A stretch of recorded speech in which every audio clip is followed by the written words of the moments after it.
All right, guys, Merry Christmas, Legion fans. Happy holidays. In getting into the holiday spirit, we decided we were going to do something special. That's right. That's right. And going along with our Star Wars theme that we have been digging into this holiday season. So we decided we were going to correct for the first time the 1978 Star Wars Holiday Special. Let's jump into it.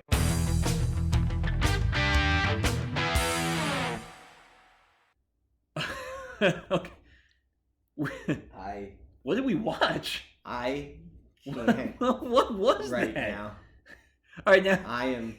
To be completely candid, I've never seen the whole thing. I've never seen the whole thing either, and I was glad for it. Oh my goodness! Now to be, I have lost an hour and a half of my life. Well, to be fair, that I cannot get back. We did skip some of the musical numbers. We did. We tried. We tried to sit through them. We tried to cut it down. But oh man, they were just none of them were good. We make an entire podcast. Yeah. About watching bad movies and critiquing them. Titus, get out of here. Titus, go. Your dog. He didn't even like it. He was laying down, and then he decides at the moment we start talking to get up. Of course. Anyway. So, what were we saying? Just how, was there any good part of it? We make a career. Yeah, we do. Out of watching bad movies. I'm regretting that decision right now. This is on a whole other level. I'm questioning the decisions I have made in my life. Well, normally that have put me here to watch something like this. Normally we look and we say, this is where it was wrong. How do we make it better? There's no making it better. You just throw this one away. You just chuck it. Just throw it out. There's no, you make this one better. Like, you don't correct around the edges. There's no, you put it in the trash can and you light it on fire. Okay, so for those of you who don't know, and we're hoping that at least... I hope you don't know what we're talking about. Don't go watch it. Just listen to what we're going to say. If you do know what we're talking about, sorry. If you don't go look it up. Oh, they brought back everyone. It's got... This came out a year after A New Hope. It's got all of them in it. They all came back. They all came back. How could it go wrong? I am... Yeah. And this was blown away. This was just a year after A New Hope by how bad out. This is. And it was just it was garbage. I'm amazed that Empire got made after this. Yeah. Like, I'm so glad it did. I'm so glad it did. Because Empire was so great. Well, yeah, no, Empire. Empire is probably the best. Empire is my favorite. Yeah, Empire is my favorite of all of the Star Wars films. Somehow they got, well, we don't, no, it's not, it's actually, it's not surprising they got all these people back, because it was a year after A New Hope, so they made a lot of money, I'm sure, by doing this, and I'm sure they signed on to it, they thought it was going to be great. They were each only in it. Yeah, very small for amounts. like less than 5 minutes apiece. Though what's hilarious, that Harrison Ford was probably the most acclaimed actor of the three characters this point. Right. And he was in it the most. He was in it the most. He was in it the most. But they got him, they got Mark Hamill, they got Carrie Fisher, they got James Earl Jones to come back and do the voice of Darth Vader. Yeah, all these people, and it centers... The problem is... started off. I mean, the biggest problem is that it centers around the Chewie's family. So Chewie has a family, by the way. Right. Well, I'm sure they wrote them out of the story after this, I'm sure. But Chewie's trying to get back to his family for Life Day, and Han Solo's going to get him there, because apparently Han Solo brings him back for to his family every year for Life Day. Because he makes a mention, he's like, you never miss Life Day. Never miss the Life Day. Right. So which is terrible, because it's like they just go off smuggling, and then Han brings him back for Life Day. Yeah, so there's so many things wrong from the very start of this. So here, let's break this down. All right. So the first thing that's terrible is after we see the first glimpse of Han, and you see them running away from the Empire. Right. It then cuts to Chewie's family. Chewie's family... who consists of Mala, his wife, which, fine name, his father, Itchy, and his son, Lumpy. Lumpy! So this is who we go to. Oh, man. Now, it's so bad. let's go on this point. Right. They're all Wookiee. Right. There's no one else involved. Nope. So for the first 10 minutes. Yeah, no, it was almost 10 and a half minutes. It was almost 10 and a half minutes. You only get them speaking in growls. Right, and they could have put subtitles. There's no subtitles. There's no subtitles. It is 10 minutes of them growling at each other. Yeah. Speaking Wookiee and having no idea what they're saying. So that's the first 10 minutes. Now we have seen movies like WALL-E, where they have an incredible. We'll go even like the beginning of Up, where there's no dialogue. Sure. But they show you great emotion and storytelling, and there's just this great direction where you don't even need words, and you get this incredible sense. This is a full-blown, but in both of those, there is no intentional dialogue. But they had them talking as full-blown dialogue, as if we could understand. Right, and they didn't. But the thing is, I don't even mind that. If they were to make choices in the directing to help aid what they're saying, right? We gotta. Right? They didn't. Nothing. Is terrible. No idea. We have no idea what's going on. Happening. No idea what's being said. Oh my goodness! All right. So that's the first thing. Right. The second thing that you realize out of this. Yeah. Okay.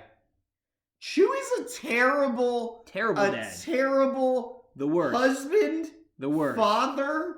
He's the worst. He's not off, like, fighting for something. I mean, I think they're trying to pull on the fact that he's helping the rebellion, but that's not what he's been doing for the past however many years. No. He's a smuggler on the run from people like Jabba the Hutt. Right.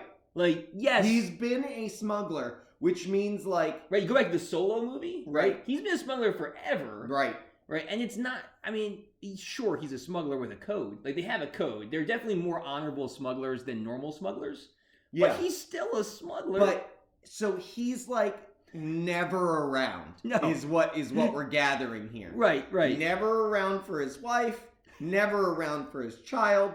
We get a whole new perspective on Chewie. Chewie, a beloved character. And now, we're just like... Well, no. Why aren't you at home with your family? Right, and then we get introduced to the way better father figure, which is like their neighbor who's a traitor. The traitor. And he comes in and he knows all their names. He knows what they like. He brings them presents. Life Day presents, and he helps the son get this thing to build with him. And he gives granted, he gives the father a really creepy gift. Some very questionable videos. Yeah, definitely don't condone that. But he and then he wants to he shares in their meals. He wants the Wookiee cookies. The Wookiee cookies, yeah. And so he knows about this family. He knows what they're going through. He helps them out. He's involved in their lives. He's speaking code in front of front of the Empire. He can understand their language. They can understand him. Right. He is definitely the better father figure here than Chewie is. So that's number 2. Right. And point number 3. Yeah.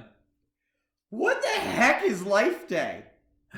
This whole time, I thought it was like a Christmas thing. I thought it was, we thought it was celebrate life. And we're going to get into what Life Day actually is. We'll get that at the very end. But they're talking about getting back for Life Day, and you're immediately like, oh, what's Life Day? What's Life Day? Right. And they give presents. They don't ever explain it.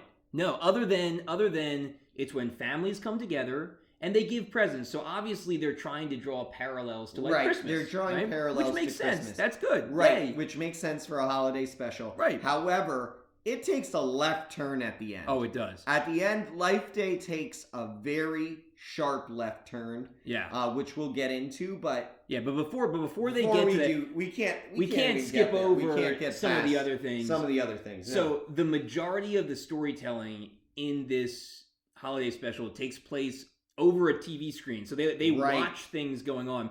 It goes from a weird 4-armed cooking channel where we watch them make a meal, and we watch Mala watching a cooking special while cooking.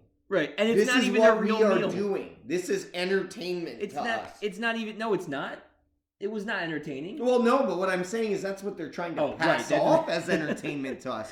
Us watching Mama Wookiee watching a 4-armed cooking specialist. Yeah, it was bizarre. And then we have Lumpy watching a malfunctioning droid teach him how to construct a communication device. Right. Which is like really, really bizarre. He's like stuttering and slowing down. Yeah, while he's helping him create this device. We don't really understand because they didn't completely explain it. Right. He's just slowly breaking down while teaching you how to build this transmitter. Right. And then he sinks, at the end he just sinks off screen. Right. And then we have some weird music video performances by Jefferson Starship and by Diane Carroll and by Bay Arthur or B. Arthur. So weird, like in the cantina on Mos Eisley, which is also another video. If you remember, right? They're watching it as a video. That's a live streaming, right? The cantina from Tatooine. Why are they doing? All right. Anyway, so all these the whole special is broken up by all these weird TV specials inside the TV special. Right. And the strangest one by far is a Boba Fett kind of cartoon. So but it seemed like it was like a rebellion. That's Lumpy's like cartoon. No, but it's like propaganda. Well, but what I was confused about was it propaganda or was it an actual like cartoon representation of a mission that took place? Because when the Imperial soldiers came over, he like switched it off, right, and then switched it back, and it was about some magical talisman that can turn you invisible. But also it like paralyzes you and only humans. Right. And then Boba Fett, which we actually got to hear him speak. So the other question is like, is Boba Fett not a human? Right, because it didn't affect him. I guess it didn't not. Affect him. Well, he's a clone of. Well, the clone obviously hadn't existed yet, but he is in canon now. He's a clone of whatever species Jango Fett is. Which we don't. I mean, he's humanoid, but we don't really know if he's a human. I'm just saying, I don't know what's happening. You draw so many questions from. Well, they land on like a lava a red water planet, and they have to rescue Han and Chewie. Initially, we're like, Boba is good, and we're like, he fooled me. Totally confused. Yeah, and then he's working with Darth Vader, which was cool. Yeah. But then literally they told him, well, we heard the communication that you're working with Vader, and instead of like killing them all or trying to capture them, he just turns on his jetpack and flies away. Jets away, over, and then they leave. And then we get the craziest looking animation Han of Solo. Han Solo Han of Solo's all face. time. His goodness. jaw is like detached from his so body. Weird. No, it's wrong. It is a caricature of a caricature of Han Solo. Well, it is insane.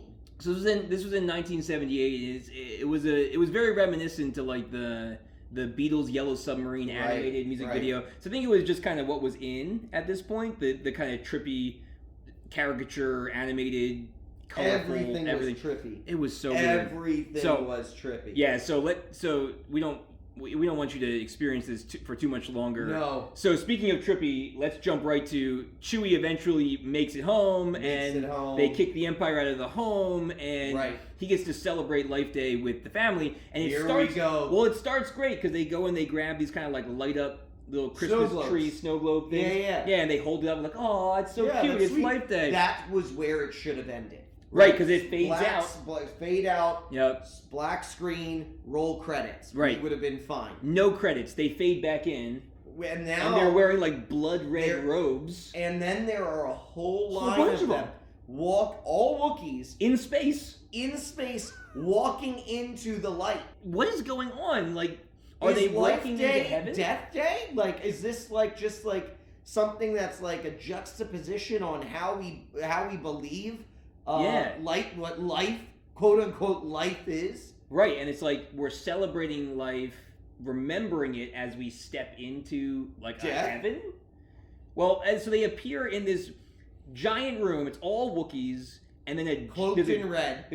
Cloaked in red, and a giant tree. They call it the life tree. This giant tree, or the tree of life. Tree of life, they called it. Yeah. And then all of a sudden, for one thing, right off the bat, the C-3PO and R2-D2 are just show up. Just they're there. They're there randomly. And C-3PO's like, man, this makes me wish I was actually alive to experience this. Right. So then you're like, what are you talking about? So now we have an android contemplating what life is. Right. So it's like, okay, are we now crossing over into Terminator? Is this the start of the T-100? Imagine if C-3PO went back in time to kill John Connor. Exactly. C-3PO goes back. It would be the sneakiest kill of all time. It would be. You never expect it. Never expect it. He would have a bet. I believe C-3PO he would do better. Would do better than because he wouldn't try to. He would just go up and try and befriend him and then kill him by accident. Exactly. It would be like this whole and then he would just walk up and he'd just shoot him. And that'd be it. And that'd be game over. Man, don't tell Skynet. Skynet just needs to tone it down. Don't send the guy that looks like Arnold Schwarzenegger. Right. Send C-3PO. Send C-3PO. Anyway, so then they're all there, and then in comes Princess Leia and Han Solo and Luke Skywalker, and running in. Yeah, and they're all in, and. How did they get in? I don't know. Did they have globes? They're not. They don't have red robes. They're in their movie outfits. Where are they? I don't know. And she's like, and Leia's all talking about the Tree of Life and how it's wonderful. And then she starts to sing. And it's not great. It's not. It's not great. Sorry, Carrie Fisher, but you know what the best part is, though? You know what the best part is? Yeah. Is that she sung it to John Williams' theme for Star Wars. Yeah! All of a sudden she's singing. Now the theme has lyrics? It's halfway through it. I looked at Logan and I was like, is this the theme song? Now the theme song has lyrics. About Life and they're Day. Not good. And the whole time she's hugging Chewbacca's torso. Right. It's right. What is happening? And so that fades out. And we're like, okay, now it's over. Roll credit. Nope. No credits. No, we're back in Chewie's house. In the Kashyyyk home. Yep. And they're praying. They're praying eating at the dinner, table. Praying at the table. We have no idea what's going on because nobody else is around, so we've got no more language connection. They're just they talk a few bits, and then it's over. And then it fades to gray. And then it's actually over. And we lost an hour and a half of our lives. I can't get it back. We'll never get it back. Oh, man. It's so bad. Merry Christmas. Happy Life Day. It's the worst thing I've ever seen in my entire life. You know what I think it is? What? I think it's the way they get life on Life Day is they have us watch this and they suck the life out of all of us. And is it. That's how they get it. And you know what? Every year people still watch this thing. I'm drained. I'm exhausted. It was difficult to do this podcast because I'm tired. I'm just run down. I'm done. That was the opposite of Life Day. That have terrible. No life on this day. Oh, no life left. Here's to hoping that our subscribers just skip to the end of our videos and didn't have to listen to all that. Endure all of that. It was so bad. Well, if you have any life left in you, and subscribe down below.